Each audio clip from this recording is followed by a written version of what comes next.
안녕하세요. 우주 알려주는 아빠입니다. 어느새 2024년도 며칠 남지 않았네요.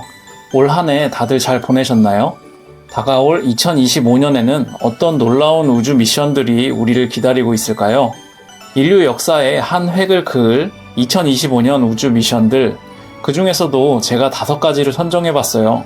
25년 2월 유로파 클리퍼, 25년 3월 에스카페이드, 25년 6월 헤이븐 1 우주정거장, 25년 9월 아르테미스 2호, 25년 하반기 텐원 2호. 지금부터 차근차근 소개해 드릴게요. 준비되셨나요? 우주 알려주는 아빠. 첫 번째는 25년 2월에 있을 유로파 클리퍼의 화성 플라이바이입니다. 목성의 4대 위성 중 하나인 유로파를 탐사하기 위해 쏘아진 클리퍼는 24년 10월 14일 발사가 되었습니다. 이렇게 발사된 탐사선은 연료를 아끼기 위한 수단인 플라이바이라는 기법을 사용하는데요. 마치 투포환을 날릴 때 더 멀리 보내기 위해 빙글빙글 도는 원리와 같이 천체의 중력을 이용해서 가속하는 방법입니다. 유로파 클리퍼의 첫 플라이바이 천체는 화성이고요. 화성의 중력이 바로 투포환의 줄 역할을 하는 거지요. 각도가 조금만 틀어져도 방향이 전혀 다른 곳에 도달하기 때문에 정밀한 컨트롤이 필요합니다. 유로파가 쏘아진 후 첫 플라이바이를 성공적으로 수행해야 그 다음 단계로 나아갈 수 있는데요.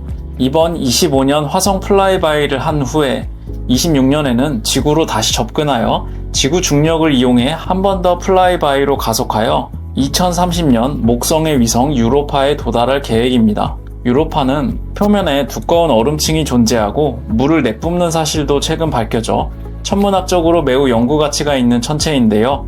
두꺼운 얼음층 아래에 존재하는 물에는 지구와는 다른 종류의 생명체가 발견될 가능성이 있습니다. 유로파는 이 얼음층 아래에 존재하는 액체 바다의 깊이나 그 구성 등을 조사해서 생명체의 가능성을 파악합니다.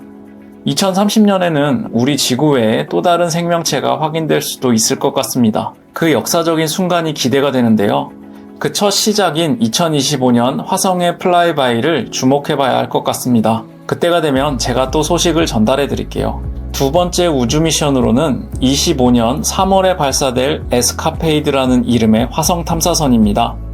에스카페이드는 아래 자막과 같은 영어 약자를 그대로 읽은 것이고요. 두 대의 소형 위성인 블루와 골드를 통해 화성의 대기를 연구하는 것을 목표로 합니다. 이 블루와 골드 위성은 스페이스 X만큼 유명한 것은 아니지만 우주 미션의 강자로 떠오르고 있는 미국의 로켓랩에서 제작한 위성입니다. 재미있는 것은 이 위성을 발사하는 로켓은 공교롭게도 로켓랩의 로켓이 아니라 미국 우주회사 블루 오리진의 뉴글렌 로켓으로 발사됩니다. 발사 후 약 6개월 정도 후에 화성에 도달하여 최소 1년 동안 과학 임무를 수행할 예정입니다. 화성 대기의 진화와 현재 상태에 대한 깊은 이해를 제공할 것으로 기대됩니다. 또한 화성 날씨의 변화로부터 비행사나 탐사 장비를 보호하는 방법을 알아내고 이를 통해 미래의 유인 화성 탐사 또는 화성 이주의 중요한 정보를 얻을 수 있습니다. 25년 3월에 발사 생중계가 있다면 그 소식을 빠르게 전달해 드릴게요.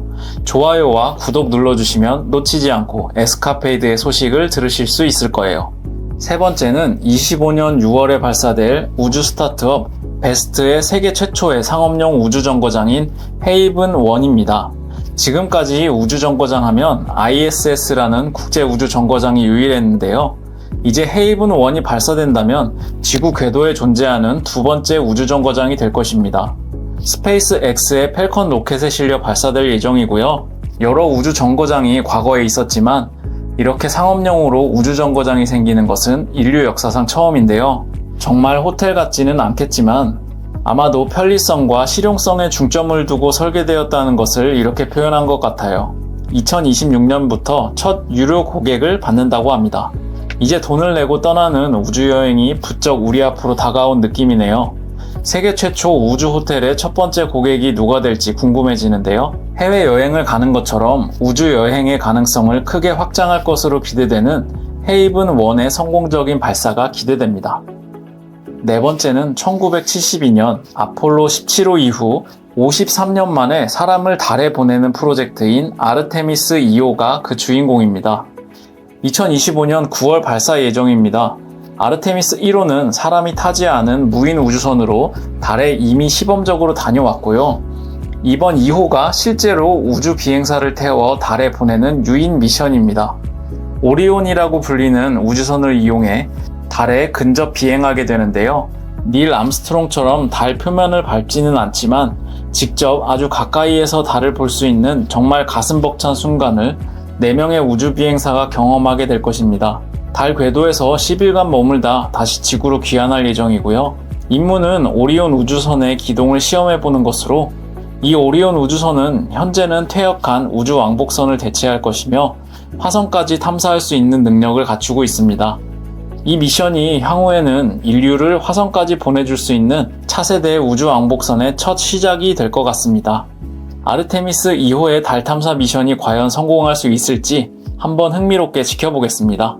마지막 5번째는 2025년 하반기 발사가 예정되어 있는 중국의 텐원 2호입니다. 이 미션은 과연 성공할 수 있을까 싶은 매우 고난이도의 프로젝트인데요.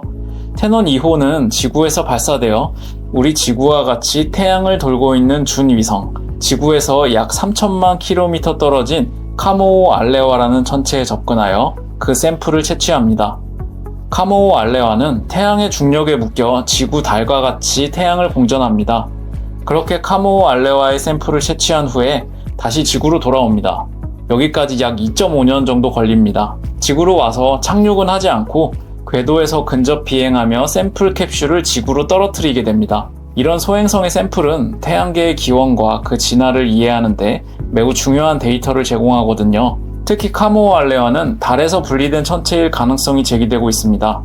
이 샘플을 분석하면 태양계 형성과 지구 달 시스템의 초기 역사에 대한 귀중한 정보를 얻을 수 있습니다. 이렇게 카모오 알레와에 다녀와서 지구에 떨어뜨린 다음 지구 중력으로 다시 가속하여, 아까도 말했던 플라이바이죠. 지구 중력 플라이바이를 통해 또 다른 소행성인 지구에서 약 3억 킬로미터만큼 떨어져 있는 311P라는 소행성으로 출발합니다. 그 후 7년이라는 시간이 걸려 311P 소행성에 정확히 접근하여 궤도 진입을 성공하고 원격 탐사로 정보를 얻어 지구로 전송하는 미션입니다. 이렇게 설명만 하는데도 엄청나게 어려울 것 같지 않나요?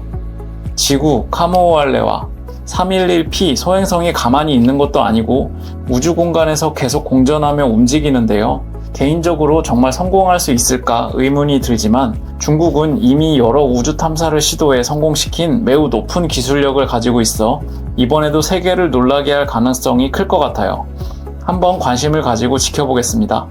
이렇게 오늘은 다가올 2025년의 우주 미션들에 대해서 알아보았습니다. 이 미션들이 잘 진행되고 성공할 수 있을지 하나하나 확인해보는 것도 우주를 즐길 수 있는 방법 중 하나인데요. 소식이 나올 때마다 빠르게 전해드릴게요. 구독과 좋아요 부탁드리며 오늘도 시청해주셔서 감사합니다.